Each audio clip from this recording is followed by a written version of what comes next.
Welcome back, heroes! Today I'll be giving you a quick review of Sandland, an action RPG game from ILCA Inc. I'm genuinely surprised there aren't more car-based combat games out there. 2015's very underrated Mad Max game filled that niche for a time, and 2023's 2D indie gem ILCA Age Through Blood spoke to that desire. But now Sandland, the Akira Toriyama manga adaptation, is here to fill the void in spades. Both the manga and Bandai Namco's game follow the demon prince Beelzebub as he's recruited for an uncharacteristically altruistic mission to bring water back to the parched desert wasteland by Sheriff Rao. Joined by fellow fiend Thief, the unlikely trio set off on what's effectively a 20-hour road trip journey to thwart an evil king and rebel against an authoritarian government. Sandland has a serviceable plot, but its best character moments happen off the beaten path.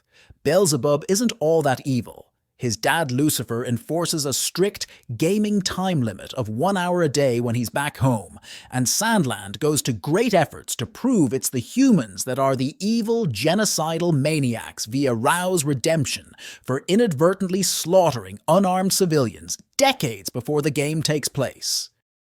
It's about 12 hours in when developer Bandai Namco hits the brakes on any semblance of character development. Beelzebub and company progress to the Forestland region, Sandland's second biome, where they're imprisoned in endless combat-heavy missions with very little to break up the monotony.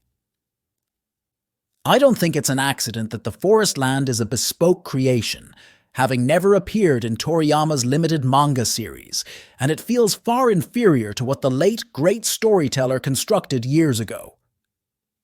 Sandland's mission design also takes a turn for the worse in these latter stages. The desert biome is vast and open-ended, and consequently gives you a lot of room to play around in with tanks, bikes, hovercars, and more, whereas the Forestland feels cramped and claustrophobic by comparison. Replacing the open areas are seemingly endless corridor-based missions that have Beelzebub and company just running from point A to B with very little variation. And it's when Beelzebub's on his 2 feet that Sandland's combat really suffers. There's all the usual tricks of the trade you'd expect to find in a real-time action game. A light attack, a heavy attack, a dodge ability, and special gauge-based skills like a hail of flying fists.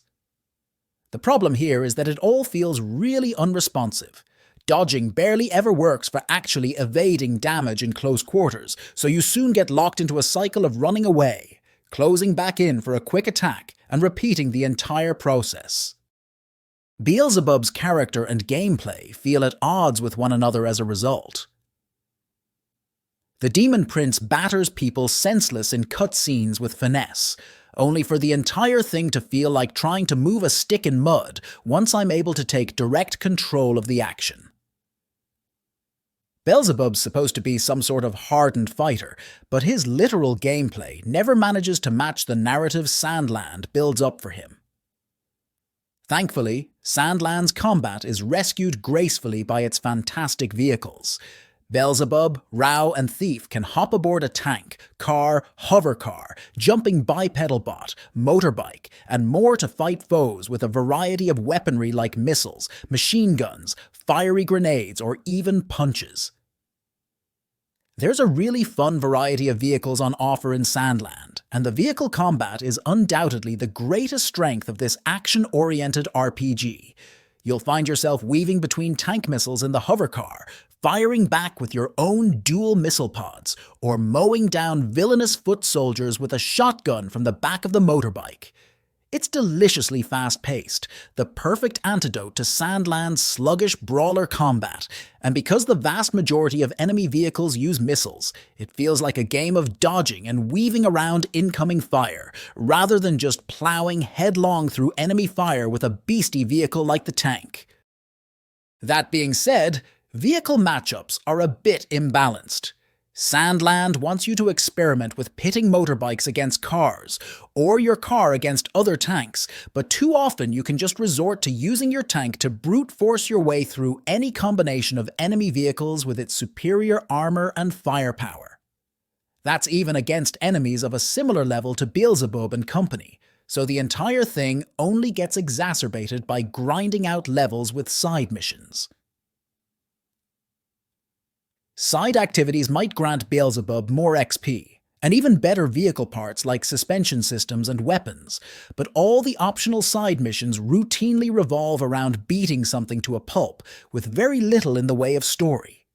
One highlight saw a girl's sight being cured by a demon who collected flowers to brew a medicinal concoction, even after being run away by the girl's grandma, but the vast majority of Sandland's optional content is a missed opportunity to let us know more about this struggling world. Thankfully, the way side missions mesh with Sandland's RPG systems is a treat.